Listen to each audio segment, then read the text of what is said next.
Vamos abrir na carta de Tiago, capítulo 5,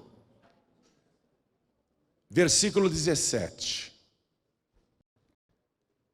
O Tiago era meio-irmão de Jesus Cristo.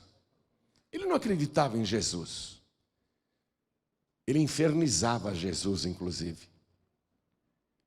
E depois que Jesus ressuscitou, a ele creu. Aí ele viu que Jesus era muito mais do que um membro da família. Muito mais do que o primogênito da Maria. Aí ele viu que Jesus realmente é Deus. E ele viu Jesus subir ao céu. E no princípio, o Tiago foi o chefe da igreja em Jerusalém. Ele era uma grande liderança. E ele escreveu essa carta. E ele comenta aqui alguns trechos da palavra de Deus. E no capítulo 5, versículo 17, ele escreveu assim: Elias era um homem sujeito às mesmas paixões que nós. E, orando, pediu que não chovesse. E por 3 anos e 6 meses não choveu sobre a terra. E orou outra vez, e o céu deu chuva, e a terra produziu o seu fruto. Amém? Vou ler de novo, preste atenção. Tiago está falando de Elias, que viveu muitos séculos antes dele. Elias era um homem sujeito às mesmas paixões que nós. E orando, pediu que não chovesse. E por 3 anos e 6 meses não choveu sobre a terra. E orou outra vez, e o céu deu chuva, e a terra produziu o seu fruto. Agora eu leio mais uma vez e você repete em seguida. Vamos lá. Elias era um homem sujeito às mesmas paixões que nós. E orando, pediu que não chovesse. E por 3 anos e 6 meses não choveu sobre a terra. E orou outra vez, e o céu deu chuva, e a terra produziu o seu fruto. Você vê? Elias é um personagem histórico, e Tiago também, hoje faz parte da história cristã. E Tiago está falando que Elias não era um Superman. Elias não era um extraterrestre, como muita gente já falou essa bobagem. Elias era um homem como nós, sujeito às mesmas paixões que nós, ou seja, às mesmas fraquezas. Uma pessoa que, inclusive, chegou a sentir uma profunda depressão numa certa ocasião, a ponto de se enfiar numa caverna. E ele alternava entre extrema coragem e às vezes medo. Ele era um homem assim, como nós. Nós não somos assim? Tem dia que nós matamos um leão e deixamos mais um amarrado para o dia seguinte, né? E tem dia que a gente só escuta o miado de um gato e fica se escondendo. Tem dia que nós estamos assim, com sangue nos olhos, queremos pegar o diabo. E tem dia que a gente escuta um barulhinho estranho e fica com medo. Nós somos assim, nós somos instáveis. E Elias era um homem como eu, como você, um ser humano, vamos traduzir assim. Um ser humano como nós, tá certo? Sujeito às mesmas paixões. Todo tipo de paixão, boa e má. Só que ele orou, e Jesus também confirmou isso. Jesus falou de Elias. E houve uma seca de 3 anos e 6 meses. Reparou que 3 anos e meio é a metade de 7 anos? E Elias orou outra vez, e choveu e a terra produziu fruto. Então é isso que a palavra está dizendo, e eu quero saber se você acredita nesta palavra. Então desocupe as mãos e vamos dar para esta palavra a melhor salva de palmas que já demos em toda a nossa vida. E enquanto você aplaude, abra a tua boca e diga: glória ao teu nome, Senhor. Isso, diga glória, glória, glória ao teu nome, Senhor. Pai, eu não sou diferente de Elias, diga isso para Deus. Mas eu quero fazer as coisas que Elias fazia. Diga isso para Deus. O Senhor usou Elias, me usa também. Vai falando isso para Deus e vai aplaudindo. Pai, ouve. Esse povo te ama. E não é só o povo daqui não, em toda parte tem alguém te aplaudindo e te glorificando. Então abre o céu para receber este louvor. E sobre cada uma destas vidas, derrama a tua bênção, a tua virtude, o teu poder. Pai querido, a tua palavra vai ser pregada. Ninguém quer ouvir um homem falar, fazer discurso, nada disso. Esse povo quer ouvir a tua voz. Esse povo quer ouvir a tua palavra. Então vem com teu espírito, tome o lugar do pregador, tome a boca do mensageiro, envia a tua palavra com poder e autoridade, e que a tua palavra vá, percorra toda a terra e prospere naquilo para o qual está sendo enviada, em nome do Senhor Jesus. Diga amém, Jesus. Poder se assentar, por favor. Mas aqui tem uma coisa, no versículo 17, que o Tiago, ele colocou assim as palavras um tanto superficiais. Era um homem sujeito às mesmas paixões que nós, ok? E orando, pediu que não chovesse. Ele não orou. Ele simplesmente mandou. É isso que eu quero te mostrar agora. Vai comigo no primeiro livro de Reis, no capítulo 17. Primeiro livro de Reis, capítulo 17. Nós voltamos no tempo, voltamos muito tempo, e estamos na época de Elias. E diz assim o versículo 1. Então Elias, o tisbita, era de uma região lá, dos moradores de Gileade, disse a Acabe, que era o rei de Israel: vive o Senhor Deus de Israel, perante cuja face estou, que nestes anos nem orvalho, nem chuva haverá, senão segundo a minha palavra. Ele não orou para parar de chover. Ele só disse para o rei Acabe, que era um ímpio, que ouvia feiticeiros, que era um idólatra, que adorava falsos deuses. Ele desviou a nação do caminho de Deus. Ele era casado com a Jezabel, que era uma feiticeira, que era uma mulher idólatra, que acreditava em falsos deuses, e implantou a sua religião em Israel, e fez o povo de Deus se desviar para Baal.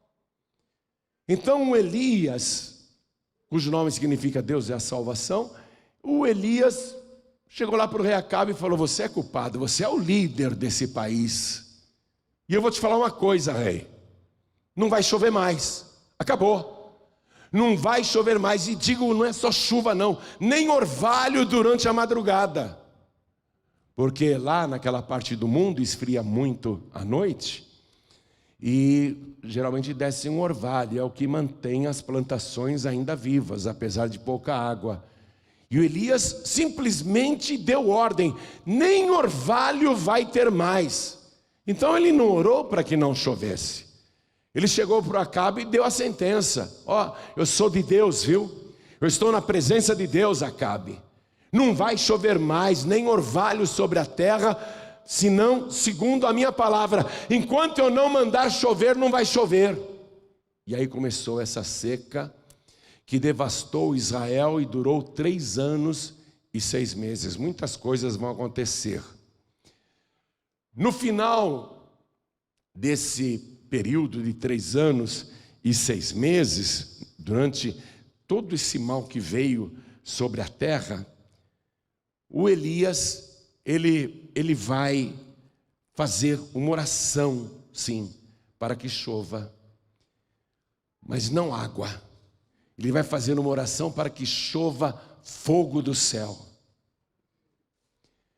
E ele vai fazer uma oração extremamente curta, extremamente pequena. Capítulo 18, agora, do primeiro livro de Reis. Nós vamos ler a oração que Elias fez. A gente pensa que ele orava horas e horas, não é? Olha o que diz aqui no versículo 36. Isso 3 anos e meio depois da seca, hein? Sucedeu, pois, que oferecendo-se a oferta de manjares, o profeta Elias se chegou e disse, olha a oração que ele vai fazer. Ele se chegou a Deus. Pode cronometrar, não dá 30 segundos. A oração dele não dá 30 segundos. Ó Senhor Deus de Abraão, de Isaque e de Israel, manifeste-se hoje que tu és Deus em Israel e que eu sou teu servo e que conforme a tua palavra fiz todas estas coisas. Responde-me, Senhor, responde-me, para que este povo conheça que tu, Senhor, és Deus e que tu fizeste tornar o seu coração para trás. Isto é, fez o coração desse povo se converter. Quando ele acabou de fazer esta oração, que não deu 30 segundos, olha o que diz o versículo seguinte.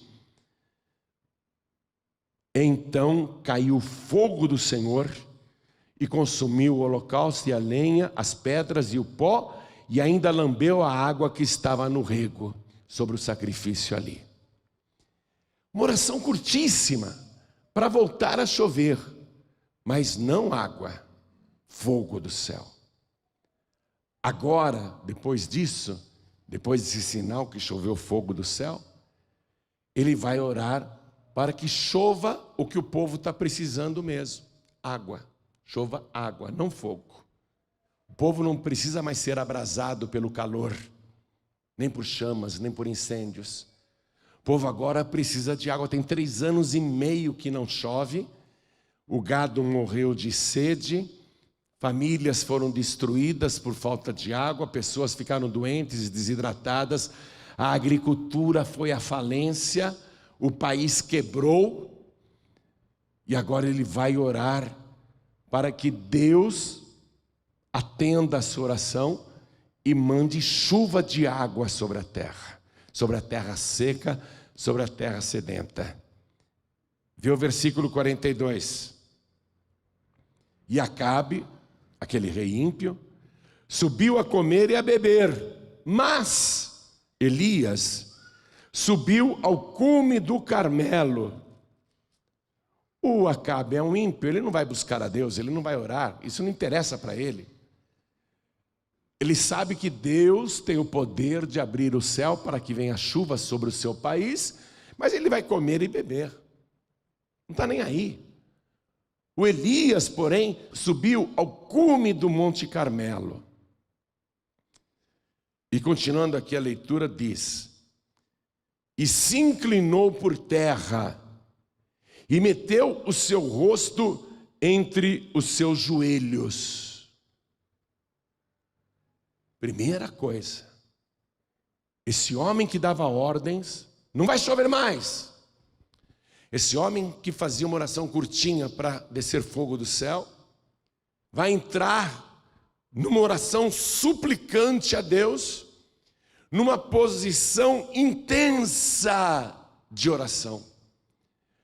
Essa posição em que Elias vai orar é, sem dúvida nenhuma, a posição mais aflitiva para uma pessoa se colocar diante de Deus para pedir alguma coisa. Demonstra a intensidade com que a pessoa está buscando aquilo. E te digo mais, até Jesus na última noite de vida fez esta oração nessa posição, prostrando-se com o rosto em terra. É uma posição extremamente difícil. Eu vou mostrar para você, usando aqui o Fernando Paulo, o pastor Fernando Paulo de exemplo. Vem cá, pastor Fernando Paulo. A palavra está dizendo que Elias se inclinou por terra Ele se encurvou e meteu o seu rosto entre os seus joelhos. Como é que está a coluna? Está bem? Tá bem.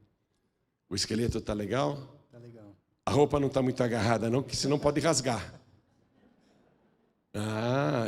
Você vai, primeiro, se ajoelha, se encurva, agora põe o rosto entre os joelhos. Quando a pessoa fica nessa posição, todo o sangue vai para a cabeça. Por isso que na última noite de vida, Jesus orou e soou grandes gotas de sangue que escorriam até o chão.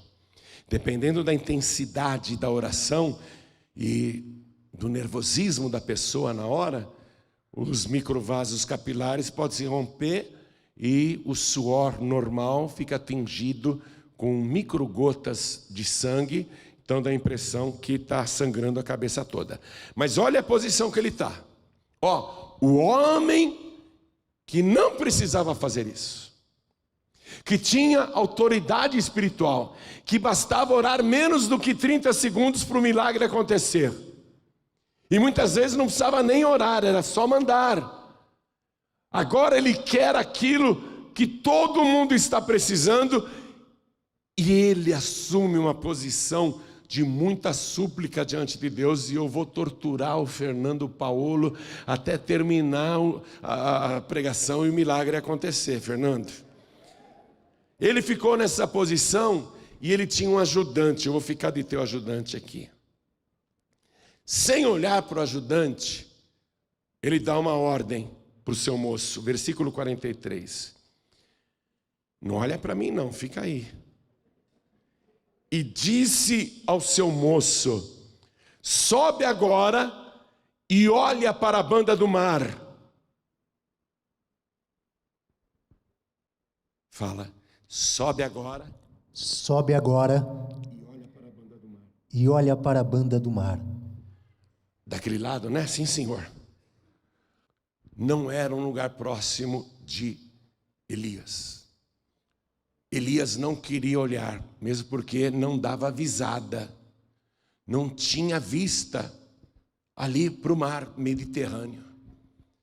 Aí o moço subiu, chegou até aquele barranco que dava para avistar o mar Mediterrâneo lá embaixo. O céu azulzinho. Não tinha nuvens, nenhuma nuvem. O céu parecia muito bonito, totalmente azul. Não tinha uma nuvem no céu. Ele olhou por todas as bandas, olhou por todos os lados, falou: deixa eu avisar o profeta que está lá embaixo, falar com ele. E ele foi descendo. Foi descendo. O profeta estava na mesma posição de súplica intensa, orando. Profeta, eu fui lá e não tem nada lá. Não há nada. Então disse ele: torna lá 7 vezes. Fala, torna lá 7 vezes. Torna lá 7 vezes. 7? Eu não posso ficar daqui olhando? Recebeu uma ordem para ir e voltar 7 vezes. Pensa. Torna lá 7 vezes. Estou aqui, de novo, olhando o mar Mediterrâneo, olhando o céu, não tem nuvem nenhuma. Eu tenho que voltar? Eu não posso ficar sentado aqui numa pedra olhando. Quando aparecer alguma coisa eu aviso o profeta. Por que eu tenho que tornar 7 vezes? Bom, mas manda quem pode e obedece quem tem juízo. Eu vou voltar. Primeira vez. Profeta, não tem nada lá, vou voltar e olhar de novo. Suando, subiu, chegou lá no precipício, olhou o céu na direção do mar. Profeta, não tem nada lá, mas eu vou voltar pela 3ª vez. E o profeta aqui, amados, você vê que ele não está olhando para o objetivo. Ele mandou o rapaz fazer isso. O rapaz vai então pela terceira vez e vai repetir essa ida e volta 6 vezes. Não tem nada lá, profeta, eu já fui e voltei 6 vezes, mas agora eu vou de novo. São 7 vezes? Tá bom.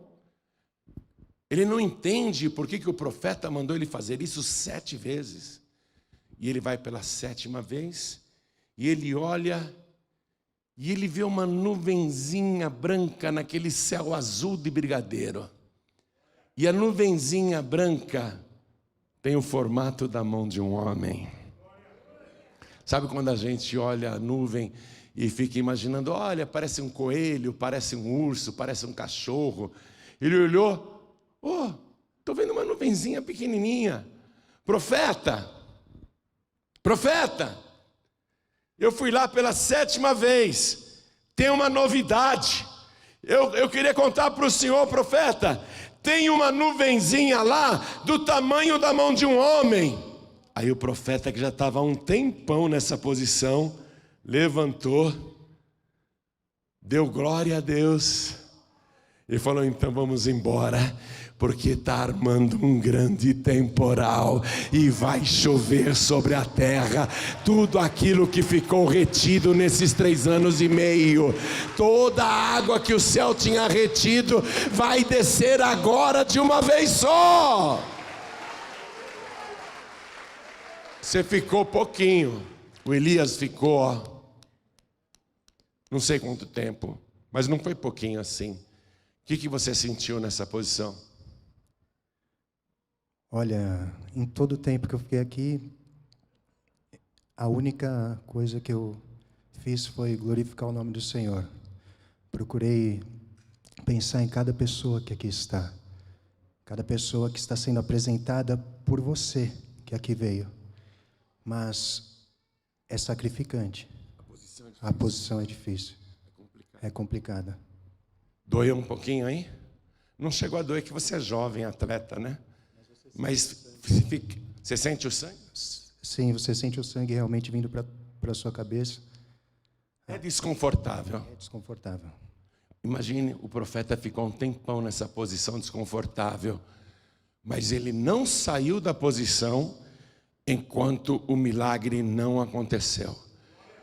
Atenção, era uma pequena nuvem do tamanho da mão do homem. A gente sabe de quem é essa mão. É essa mão que está vindo do céu sobre a tua vida. Tem muita coisa retida aí, não tem? Há quanto tempo as coisas estão retidas na tua vida? Essa palavra profética está dizendo, busca o Senhor, não desiste, porque a poderosa mão de Deus já está se movendo em teu favor. Deus já está movendo a mão na tua direção. A bênção já está vindo na tua direção. Acredite e dá glória a Deus. A mão de Deus está indo na tua direção. E o céu ficou escuro, minha gente. Toda a água que estava retida há 3 anos e meio veio daquela nuvenzinha pequena. Vê se você entende isso. Aquela nuvenzinha pequena que parecia a mão de um homem se transformou em nuvens espessas, daquelas que escurecem mesmo o céu, que até esconde a luz do sol.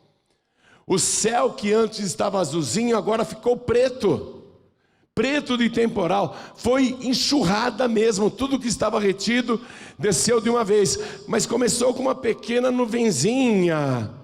Eu quero que você vá comigo no livro do profeta Zacarias, capítulo 4, versículo 10. Vamos dar um pulinho lá rapidinho, vai. Profeta Zacarias, capítulo 4, versículo 10. Atenção.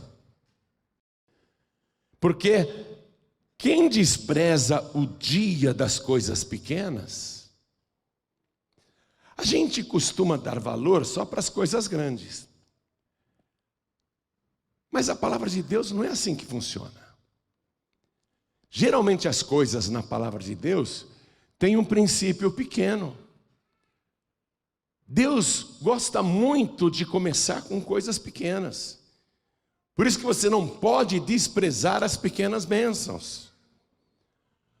Eu estava aqui com uma dorzinha de cabeça, fiz a campanha, sumiu. É uma coisinha pequena, mas essa coisinha pequena vai se transformar numa grande bênção. A bênção parece pequenininha, mas é a partir daí que Deus começa a agigantar as coisas. Veja, Abraão, você não tem filhos? Eu vou te dar um filho, e esse filho vai te dar uma descendência inumerável, como as estrelas que estão no céu e como os grãos de areia que estão na praia do mar. Um começo pequeno, vai se transformar nisso tudo? A cidade que Jesus nasceu, a menor de Judá, Deus poderia falar, não, eu vou escolher Jerusalém para nascer, a capital, mas ele vai e nasce na menor cidade. Deus começa um trabalho aqui na terra com 12 pessoas, um trabalho pequeno, que depois vai tomar conta de toda a terra. Deus, ele trabalha com as coisas pequenas, e nós não podemos desprezar o dia das coisas pequenas. Estão acontecendo coisinhas pequenas, poxa, eu queria bênçãos maiores, aquelas estrondosas. Essas pequenas bênçãos vão se transformar em grandes bênçãos. Jesus olhou para os seus seguidores um dia, está no Evangelho de Lucas, capítulo 12, versículo 32. Ele falou assim: não temas, ó pequeno rebanho, ao vosso Pai agradou dar-vos o reino. Quer dizer, começa um pequeno rebanho e se transforma no maior rebanho na face da terra. Uma outra coisa, no livro de Jó, capítulo 8, versículo 7. O teu princípio, na verdade, terá sido pequeno. Coisas pequenas. Mas o último estado crescerá em extremo. Está tomando posse da palavra? As coisinhas pequenas vão se tornando coisas grandes. Tem uma palavra também em Isaías, capítulo 60, versículo 22, que diz assim: o menor virá a ser 1000, e o mínimo um povo grandíssimo. Eu, o Senhor, olha Deus falando, eu, o Senhor, a seu tempo o farei prontamente. Começa, a caminhada começa com um pequeno passo. Assim como Elias disse para o moço: vai lá 7 vezes, torna lá 7 vezes. Uma coisinha boba, pequena, mas aquela obediência desencadeou o início do milagre. Parecia insignificante, uma nuvenzinha pequena, mas foi aquela nuvenzinha pequena que encheu o céu repentinamente. Deus, ele faz as coisas pequenas se tornarem grandes. E Deus ama as coisas pequenas. A pessoa pequena para Deus tem muito valor. Eu sei que muitas vezes você se sente pequenininho, não é? Pequenininha, não sou nada nem ninguém. Sozinho, sozinha, eu concordo com você. Você não é nada nem ninguém, mas com Deus você é maioria. Davi era pequenininho e derrubou o gigante. Por que o pequeno derrubou o grandão? Porque ele estava com Deus. Se apega com Deus, por mais pequeno que você seja, que você se sinta, Deus, ele vai te exaltar. Deus tem prazer de fazer isso. Agora, voltando para Zacarias capítulo 4, versículo 10, porque eu só li o comecinho para você. Eu vou ler o versículo inteiro agora, preste atenção. Vou ler o versículo 10 inteiro. Porque quem despreza o dia das coisas pequenas? Aliás, diga, nunca mais eu vou desprezar o dia das coisas pequenas. Agora eu não vou mais desprezar. Não vão mais desprezar. O movimento hoje no meu negócio, no meu comércio foi pequenininho. Não despreza. Não despreza. Vocês estão abrindo um negócio próprio. O começo pode ser pequenininho. Não despreza. Nem desanima. O teu Deus é muito grande. O teu Deus é poderoso, confia, vai dar tudo certo. O menor virá a ser 1000, e o mínimo um povo grandíssimo. Eu, o Senhor, a seu tempo farei prontamente. Espera em Deus. Falou aí? Falou? Repete: nunca mais vou desprezar as pequenas coisas. Ótimo, tá bom. As coisas pequenas, tá bom. Continuando o versículo: pois esse se alegrará, vendo o prumo na mão de Zorobabel. Olha o mistério aqui. São os 7 olhos do Senhor, que discorrem por toda a terra. Opa! O ajudante do Elias não sabia porque tinha que ir e voltar 7 vezes. Mas Deus, os olhos do Senhor, os 7 olhos do Senhor que discorrem sobre toda a terra, observavam o movimento de obediência daquele jovem, enquanto o profeta orava. A gente ora por você, mas Deus vai ficar de olho em você.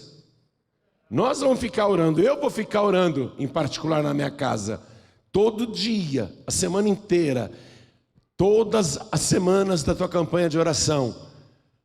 Eu não vou nem olhar para você, também não vou olhar nem para o objetivo. Eu só vou olhar para a tua petição e vou ficar orando ali em cima. Mas os olhos do Senhor estarão sobre você. Os 7 olhos do Senhor, acompanhando o teu movimento. Agora veja, isso que está escrito no livro de Zacarias coincide com o livro de Apocalipse, capítulo 5, versículo 6. Vamos até lá, por favor. Apocalipse, capítulo 5, e o texto vai falar de Jesus. É impressionante o que você vai ler comigo. É impressionante.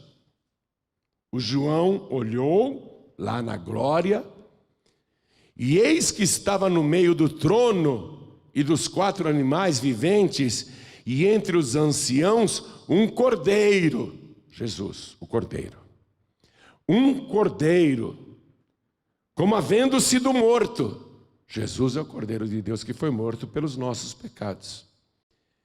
E tinha 7 pontas e 7 olhos, que são os 7 Espíritos de Deus enviados a toda a terra.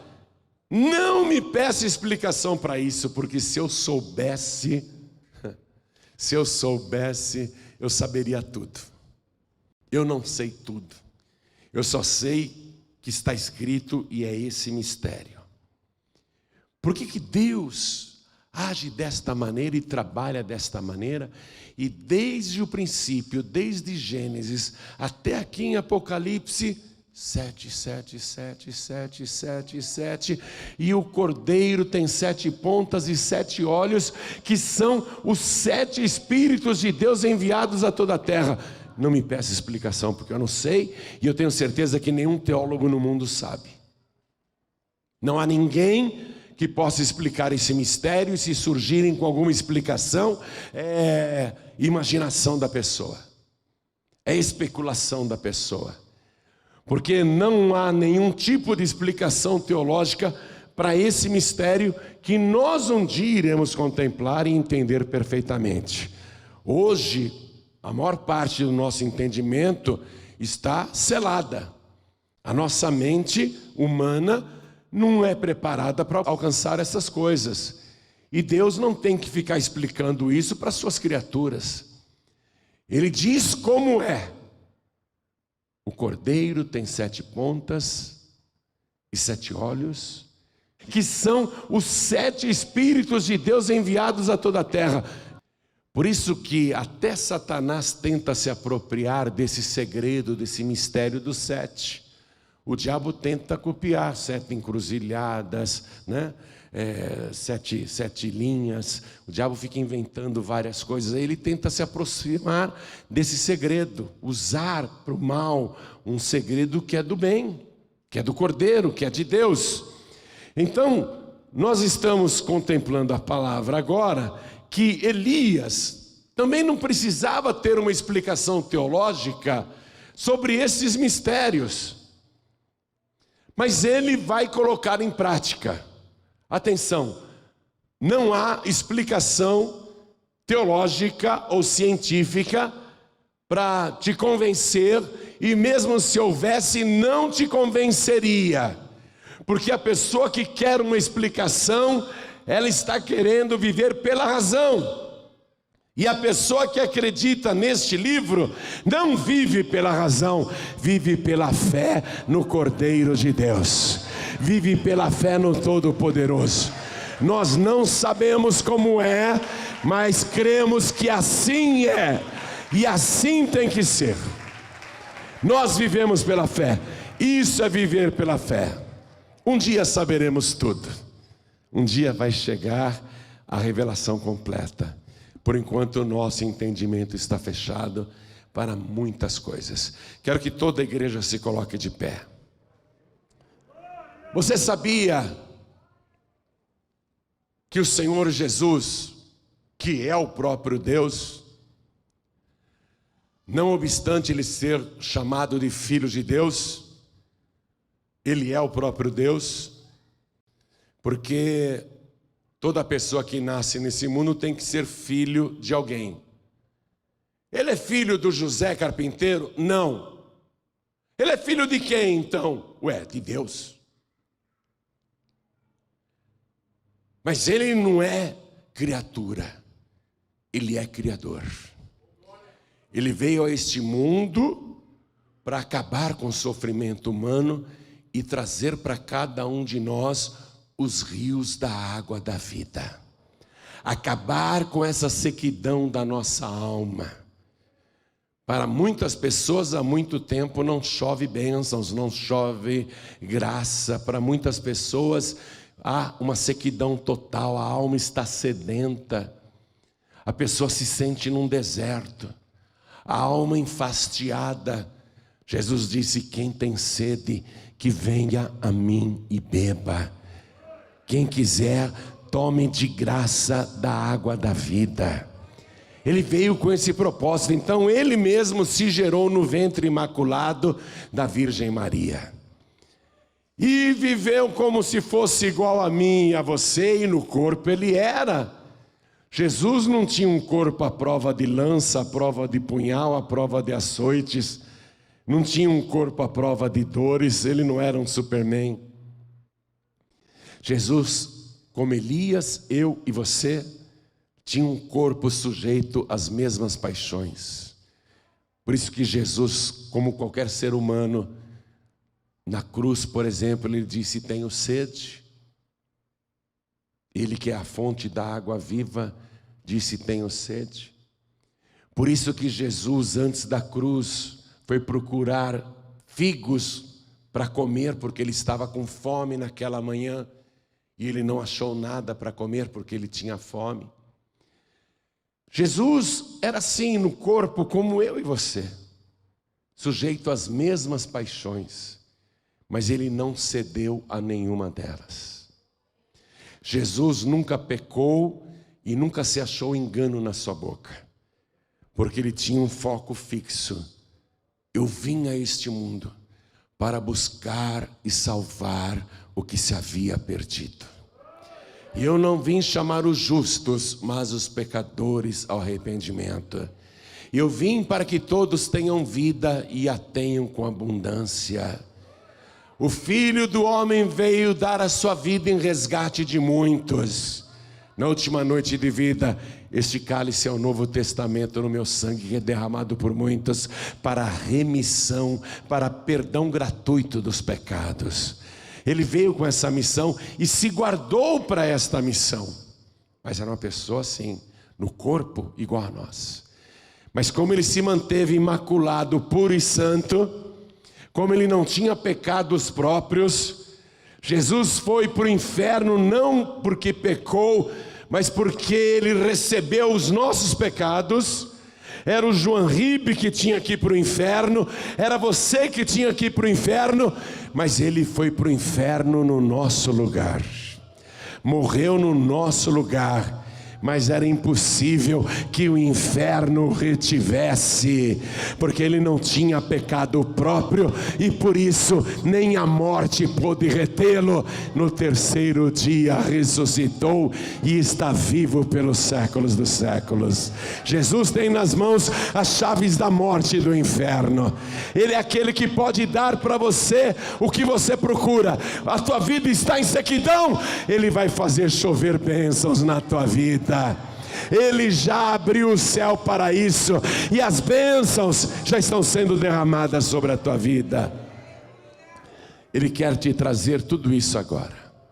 Só o Senhor é Deus. Quando Elias fez aquela prova com o povo, fazendo descer fogo do céu, o povo começou a dizer: só o Senhor é Deus. Na última noite de vida eu já te falei isso.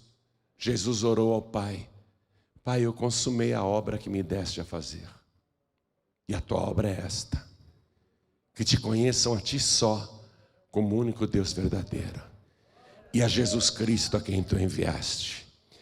O Elias não era diferente de você ou de mim, mas ele tinha um propósito: convencer a nação que só o Senhor é Deus. Qual o propósito do Senhor Jesus ao nos enviar para pregar? Para que todos saibam que só o Senhor é Deus, que só Ele salva, que há um só Deus, atenção, e um só mediador entre Deus e os homens, Jesus Cristo, homem, o qual se deu em preço de redenção por todos. Ele não pegou a sua vida e falou: toma, meu Deus, estou dando a minha vida para o Senhor em favor da humanidade. A palavra é muito clara. Ele se deu, porque Ele é Deus. Ele se deu a si mesmo por todos nós, em preço de redenção por todos. Qual é o meu trabalho aqui? O mesmo de Elias: convencer você que só Jesus Cristo salva, que só Jesus é o caminho, a verdade e a vida, e fazer você cumprir essa oração de Jesus. Sabe o que eu fico triste? Que toda oração de Jesus é poderosa, e toda oração produziu milagre, e ele diz: Pai, que conheçam a ti só como único Deus verdadeiro, e a Jesus Cristo a quem tu enviaste. E a humanidade diz: não, eu prefiro outra pessoa, eu prefiro outro jeito, eu prefiro uma outra pessoa, uma entidade.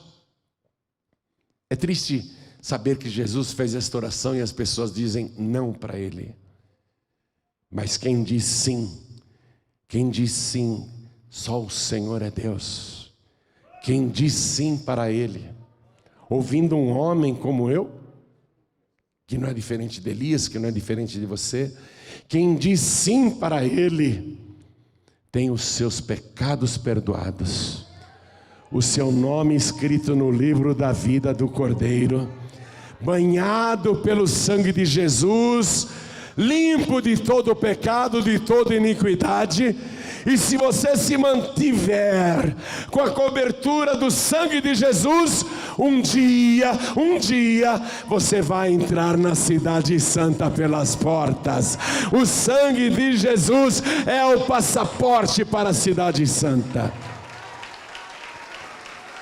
Esse é o propósito de Elias, do Senhor Jesus, e deveria ser o propósito de todo pregador. Não há sentido algum em eu orar para Deus fazer chover na sua vida, seja fogo ou água. Não haverá sentido algum se você não disser: só o Senhor é o meu Deus. E é isso que o Senhor quer fazer agora. Ele quer escrever o teu nome no livro da vida. Ele quer perdoar todos os teus pecados e apagar o teu passado. Ele quer te dar uma nova vida. Ele quer que você nasça de novo. Nascer de novo, com esse mesmo corpo que você está aí. Hoje de manhã um homem falou, eu assisti a sua pregação com a cabeça cheia de drogas. Eu cheguei meia-noite e comecei a assistir a pregação, eu estava drogado. Eu falei, quantos anos o senhor usou drogas? E ele disse, 60 anos. Quantos anos o senhor tem? 74. O senhor durante 60 anos usou drogas e bebia também. Eu tenho filhas, eu tenho netos. E suas filhas te viam drogado? Viam. Meus netos também. Ele era um morto-vivo. 60 anos morto, andava na rua, dormia na rua, comia lixo, andava descalço, mas uma palavra apresentou este Jesus que é Deus, e através da exposição do Evangelho, ele foi totalmente liberto. Ele disse, eu tenho 2 filhas que moram em São Paulo, eu me mudei de Vila Velha para cá, a minha família está maravilhada, e já tem 1 ano que eu não bebo, não fumo e não me drogo. Sabe por quê?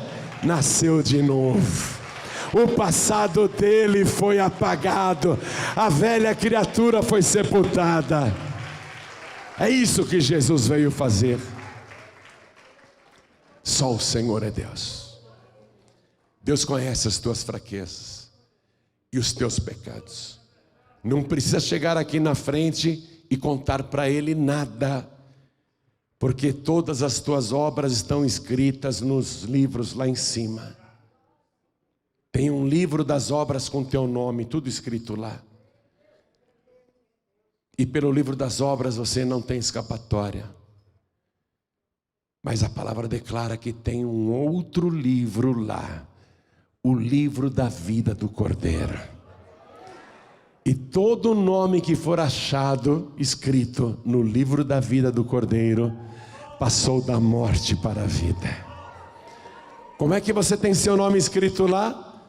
Levantando a mão e recebendo Jesus como único, suficiente, exclusivo e eterno Salvador. Mas tem que ser de coração. Você tem que cumprir esta oração de Jesus. Pai, que conheçam a Ti só como único Deus verdadeiro e a Jesus Cristo a quem Tu enviaste. Quem aqui quer receber Jesus como único, suficiente, exclusivo e eterno Salvador? Ergue a mão assim bem alto. Ergue bem alta a sua mão. Ergue com alegria. Fala, eu quero, eu quero. Vem aqui para frente em nome de Jesus. E vamos aplaudir ao Senhor Jesus por cada vida que está chegando. Todos que ergueram as mãos, saiam dos seus lugares e venham para cá. Pode vir do jeito que você está. Pastor, eu estou doidão, eu estou com um crack na cabeça. Vem para cá que Jesus vai te libertar. Jesus vai te salvar, Ele vai te transformar, Ele vai limpar o teu corpo, a tua alma, a tua mente, o teu espírito. Vamos aplaudir mais ao nome de Jesus. Estamos vivendo um momento, gente. Vocês não acham estranho que a humanidade ainda continue usando máscara por causa dessa pandemia mundial que não acabou, e no meio da pandemia acontece uma guerra que afeta o mundo inteiro, inclusive o Brasil?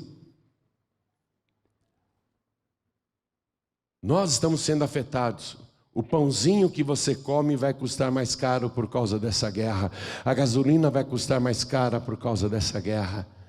E isso é só o princípio das dores, Jesus disse. E ouvireis falar de guerras e rumores de guerras. E haverá pestes, fomes, terremotos. Teve um terremoto aí, ninguém deu bola, 6,3 na escala Richter. Nem a notícia mais, de tanto terremoto que tem no mundo. Maremotos, enchentes, inundações, a natureza gemendo. violência, desamor, valores invertidos, a moral destruída, a família destruída, a juventude aniquilada, o sistema do anticristo no mundo todo.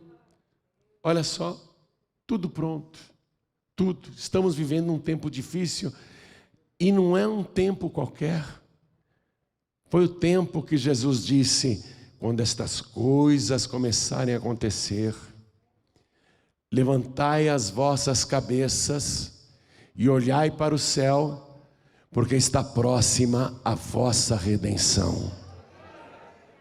Ele está falando do arrebatamento. E justo nessa hora em que se aproxima o momento do arrebatamento, justo nessa hora que é para olhar para cima, você resolve olhar para baixo, e olhar para os lados, e olhar para o mundo. Justo nessa hora você resolve sair da igreja, se afastar, desistir, ou ficar na igreja e no mundo ao mesmo tempo, hein? Justo nessa hora você resolve cochear entre dois caminhos. Não dá certo, não dá certo. Você tem de consertar a tua vida espiritual. Você tem que colocar a tua vida no altar. Você tem que abraçar este Senhor, porque Ele disse: quem perseverar até o fim será salvo. E Ele falou várias e várias vezes: vigiai e orai, para que aquele dia não vos apanhe de surpresa. Justo agora você quer parar de vigiar? Justo agora você quer parar de orar? Justo agora você resolve descambar? Filho pródigo, põe juízo nessa cabeça. Filha pródiga, acorda. Justo agora você está resolvendo curtir a vida? Não é hora. Agora é hora de você se apegar com Deus. Pastor, eu estou muito fraco na fé. Está difícil para mim. Eu não estou conseguindo seguir as pegadas de Jesus. Eu preciso de ajuda. Amém? Se você está com dificuldades de seguir Jesus e quer oração para isso, vem aqui para frente que nós vamos orar por você. Vem do jeito que você está. Traga as suas fraquezas, traga tudo que está te atrapalhando, que nós vamos orar. Não é hora de desistir e não é hora de voltar atrás. Vem para cá. Por isso que a palavra manda orar uns pelos outros. A gente vai orando uns pelos outros. Vamos aplaudir mais ao nome de Jesus. Você que está assistindo pela TV, ou ouvindo pela rádio, ou no youtube.com/johnribe, entrega a vida para Jesus, volta para Jesus, se ajoelha ao lado do teu televisor, do teu rádio, do teu computador. Se apega com Deus. Não tem uma paz e vida perto de você? Procura uma igreja que prega a palavra, que não faça comércio da fé, que não explora a ingenuidade das pessoas, onde não há mistificação da fé, onde a palavra pura é pregada e onde Jesus é exaltado como o próprio Deus. E aí você frequenta a igreja, se não tem uma paz e vida perto de você. Mas se tem, vai para a paz e vida. Se não tem paz e vida, procura uma igreja desse jeito que eu te falei. Mas não fique solto desse jeito. Não fique. A ovelha tem que estar no rebanho que Cristo é o pastor, Jesus é o pastor. Então, você que está numa cadeia, num hospital, quer entregar a vida para Jesus? As cadeias estão cheias de pessoas que têm nomes bíblicos: Lucas, Daniel, Mateus, Samuel, tudo preso pelo tráfico. Crianças que antes eram da igreja, cresceram e foram para o crime. Onde você foi parar? Olha o que você ganhou aí, olha, na cadeia. Ontem mesmo eu vi traficantes de armas sendo presos, e eles estão sendo presos. Você olha para o camarada, ele está de camiseta e chinela havaiana. Você vê os traficantes sendo presos, eles estão tudo em buracos. O que o crime está te dando? Você conhece a palavra, volta para Jesus, se arrependa dos seus pecados. Se conserta com Deus, Jesus está voltando. Se você voltar para Jesus aí nessa cadeia, Quando a trombeta soar, se você for de Cristo, você sobe daí mesmo. Essa cadeia não vai te reter se você for de Cristo. Então entrega a vida para Jesus. Pessoas em penitenciárias femininas, mulheres, moças, jovens, que se envolveram com drogas, com tráfico. Filha, volta para Jesus. Está na hora. Jesus está voltando. Nós vamos orar agora. Nós vamos fazer a nossa oração. Se mais alguém quer vir para frente, pastor João Ribe, eu quero receber uma oração para me fortalecer na fé. Então vem aqui para frente também. E eu vou dobrar os meus joelhos aqui diante do altar. Aproveita, corre, que ainda dá tempo. Coloque a mão direita sobre o teu coração assim. Até uma criança entende, né, mãe? Hein? Até uma criança. Como é teu nome, menina? Hã? Miriam. Até a Miriam entende. E ela, como chama? Você? É, a Marta. Então, olha aqui, até uma criança entende. Marta e Miriam, até uma criança entende a palavra. Então, coloque a mão direita sobre o teu coração. Ore assim comigo. Meu Deus e meu Pai, meu Deus bendito, eu não sou diferente do ser humano Elias. E o Senhor Jesus, quando estava num corpo humano como o meu, entendeu as aflições da nossa carne. E é por isso que o Senhor é capaz de me entender e de me perdoar e ver o meu sincero arrependimento.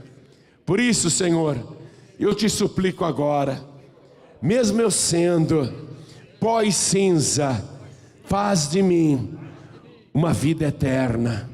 Me dá agora a alegria e a certeza da eternidade, da minha salvação.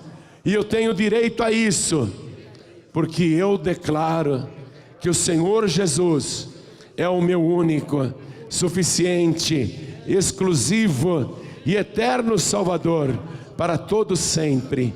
Amém. Continua assim, deixa eu orar agora. Toda a igreja estenda as mãos na direção das pessoas aqui na frente. Vamos orar. Pai querido, eu oro por cada pessoa que veio aqui na frente dobrar os joelhos. Mas há um número incalculável à distância, em toda parte, tanto no Brasil como fora do nosso país. Pessoas estão prostradas agora, ajoelhadas na tua presença, suplicando o teu favor, pedindo perdão. Então atende agora cada uma destas pessoas, e do jeito que ela te pediu, com arrependimento, perdoa os seus pecados, apaga o seu passado. Eu disse para ela que se ela viesse entregar a vida ao Senhor, o Senhor a receberia do jeito que ela está, mas que ela não continuaria como está. E é isso que tem que acontecer agora. O Senhor a recebeu do jeito que ela está, mas ela não vai voltar para casa desse jeito. Hoje ela vai retornar para casa com a alegria da salvação, a vida espiritual renovada e transformada, e passando a desfrutar a partir de agora de uma vida de milagres, de uma vida transbordante, não mais uma vida de sede, onde a alma suplica pela água da vida e até hoje não tinha encontrado. Meu Deus, hoje o teu filho, a tua filha está entrando no rio da água da vida. E o Senhor disse: quem quiser que venha a mim e beba. E esta pessoa quis. Então, Senhor, dá a água da vida para ela. Sacia a sede desta pessoa. Derrama aquela chuva de bênçãos que vem diretamente do céu. E tudo que estava retido na vida desta pessoa até hoje, libera para ela agora. E quero, junto com esta vida transbordante, eu quero libertação de todo e qualquer vício, libertação de toda e qualquer perturbação ou depressão. Eu quero libertação de toda tristeza e doença. Eu quero que quando esta oração terminar e esta pessoa se levantar, o rosto dela esteja resplandecendo. Eu quero que o teu rosto, Senhor, resplandeça sobre ela. Por isso agora estou abençoando cada uma destas vidas que estão de joelhos diante do teu altar e todos que estão à distância, se rendendo ao Senhor. Eu abençoo cada uma destas vidas em nome do Senhor Jesus, o nosso único, suficiente, exclusivo e eterno Salvador. Assim seja feito. Amém, Senhor. Diga amém, Jesus. E vamos nos levantar e aplaudir ao nome de Jesus. Vamos dar uma grande salva de palmas para Jesus.